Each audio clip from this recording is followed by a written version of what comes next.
En ce moment même, l'eau de pluie s'infiltre par des fissures, des micro-fissures et des trous de corrosion dans environ 30% des bâtiments en France.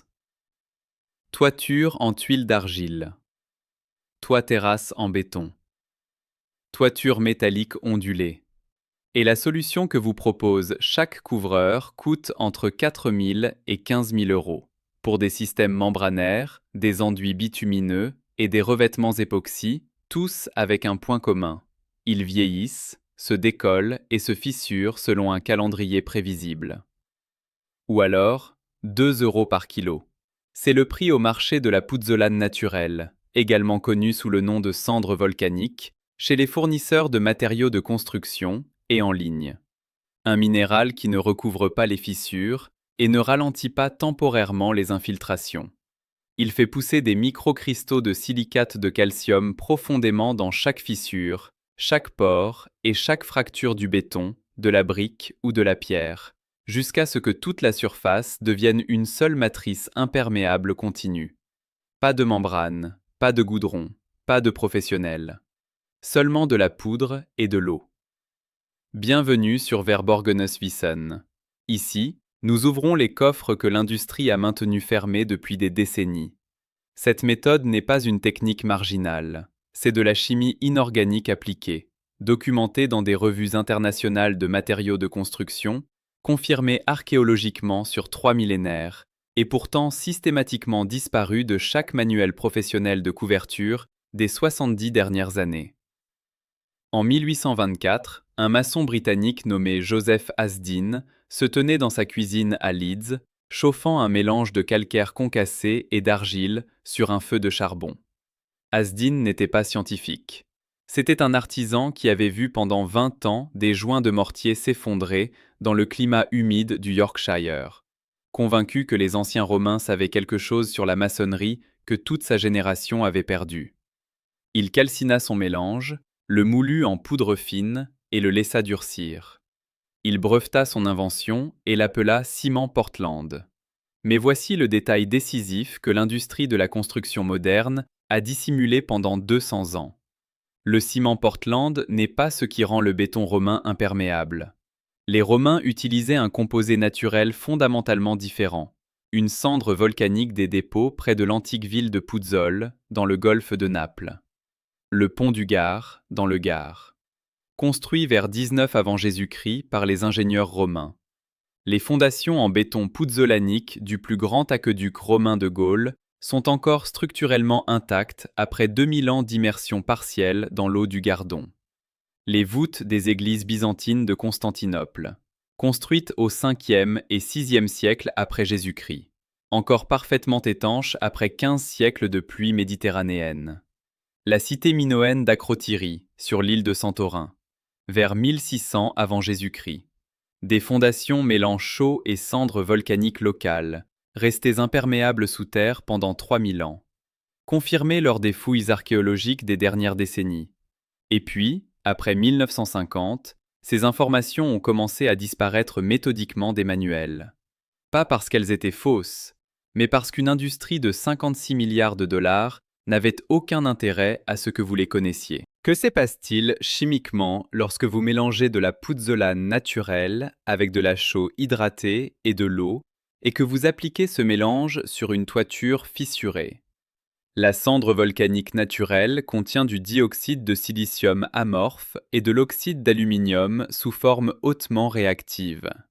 Lorsque ces composés entrent en contact avec de l'hydroxyde de calcium et de l'eau, une cascade de réactions commence immédiatement, la réaction puzzolanique.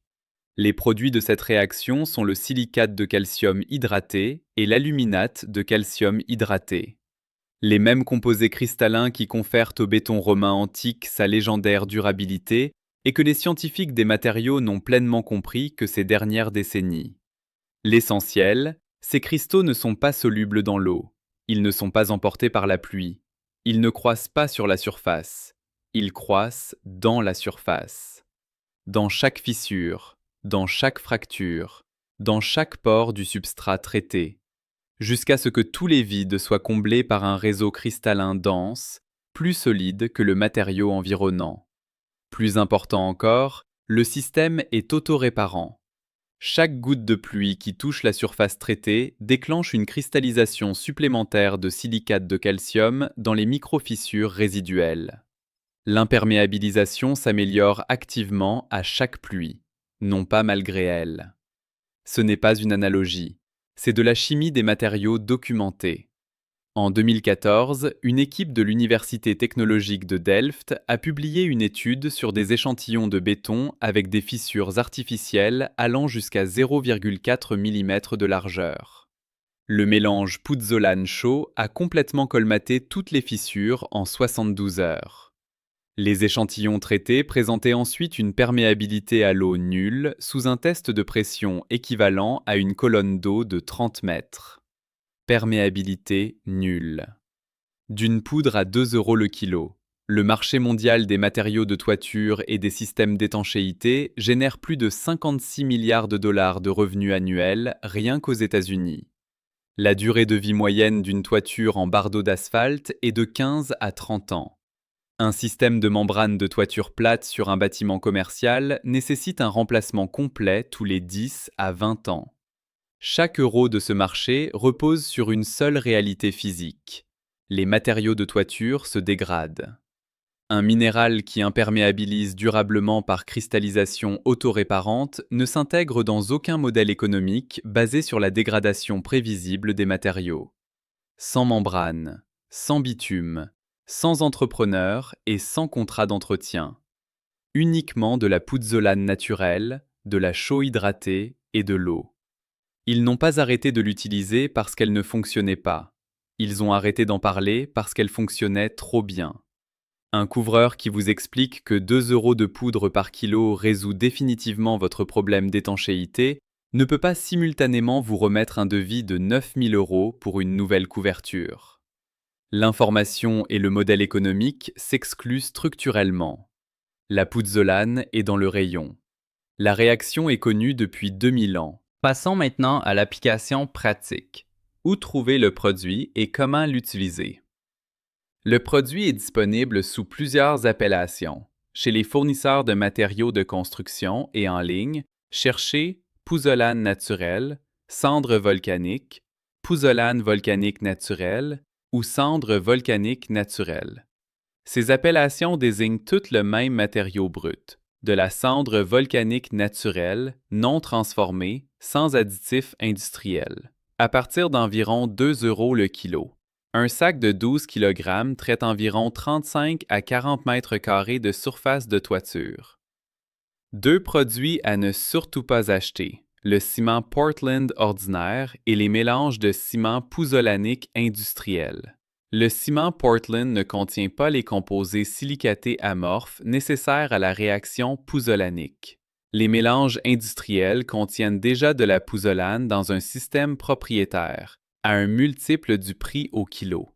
Il vous faut également de la chaux hydratée, le même produit présenté dans la vidéo précédente pour les problèmes d'humidité en sous-sol. Disponible en grande surface de bricolage sous chaux hydratée, chaux éteinte ou hydroxyde de calcium.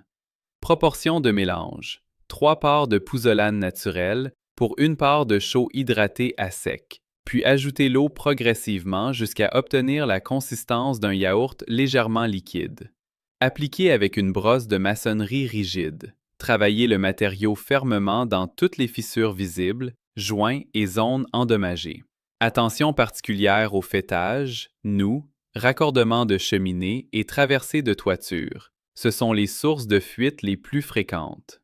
Pour les toits-terrasses en béton, 2 couches, 24 heures d'intervalle. Deuxième couche perpendiculaire à la première. Pour les surfaces métalliques ou asphaltées, nettoyez d'abord à la brosse métallique pour éliminer les matières décollées. Séchage, 72 heures. Par temps sec et chaud, humidifiez légèrement la surface traitée 2 fois par jour. La réaction pouzzolanique nécessite de l'humidité pour progresser. Ensuite, le réseau cristallin continue de croître pendant des mois. Chaque pluie active une cristallisation supplémentaire dans les microfissures résiduelles. En 2020, une propriétaire en Bretagne, près de Quimper, avait un problème que beaucoup de propriétaires dans l'ouest de la France connaissent, Une ferme en pierre de 180 ans avec une toiture en ardoise qui fuyait à 3 endroits depuis 2017. 2 couvreurs avaient établi des devis. Le moins cher, 8 000 € pour une réfection partielle de la couverture. Elle traita les 3 zones de fuite et l'ensemble des faîtages en un seul week-end. Matériaux: 2 sacs de pouzzolane naturelle et un sac de chaux hydraté. Coût total, 31 €. 3 hivers bretons consécutifs. Pluie intense, gel-dégel répété, vent de l'Atlantique. Pas une seule goutte d'eau infiltrée. La pouzzolane ne fonctionne pas seulement en toiture. Elle s'applique partout où l'eau pénètre dans la maçonnerie, le béton ou la pierre. Murs de cave, fondations, terrasses, ponts, murs de soutènement. Partout où la réaction peut faire croître des cristaux dans un substrat poreux. Elle imperméabilise durablement et de façon autoréparante. Pour 2 € le kilo. L'histoire précise de la raison pour laquelle vous n'avez jamais entendu parler de la pouzzolane naturelle en lien avec votre toiture qui fuit est documentée. Pendant le boom de construction d'après-guerre des années 1950 et 1960, l'industrie américaine de la couverture s'est rapidement consolidée autour de produits pétrochimiques. Bardeaux d'asphalte, papier goudronné, système de membrane bitumineuse. Ces produits offraient quelque chose que la pouzzolane naturelle ne pourrait jamais fournir, un cycle de remplacement court et prévisible. Un modèle économique basé uniquement sur la dégradation prévisible des matériaux. Les associations professionnelles de couvreurs ont activement influencé les réglementations de construction. Dans 14 États américains, des modifications réglementaires ont été apportées entre 1955 et 1975, excluant les traitements pouzzolaniques des listes de matériaux d'étanchéité approuvés. Un ingénieur civil à la retraite à Portland a documenté ces changements dans un rapport technique en 2009. Dans chaque cas, la révision réglementaire faisait suite à une pétition d'une association professionnelle, et dans aucun cas elle n'était accompagnée d'une évaluation technique indépendante des performances réelles du minéral. Les compagnies d'assurance ont inséré des clauses dans les contrats annulant la couverture en cas d'utilisation de matériaux de toiture non approuvés. Vous ne pouviez donc légalement ni utiliser le minéral naturel dans un projet avec permis de construire, ni être assuré si vous l'utilisiez sans autorisation. On ne peut pas breveter la cendre volcanique naturelle.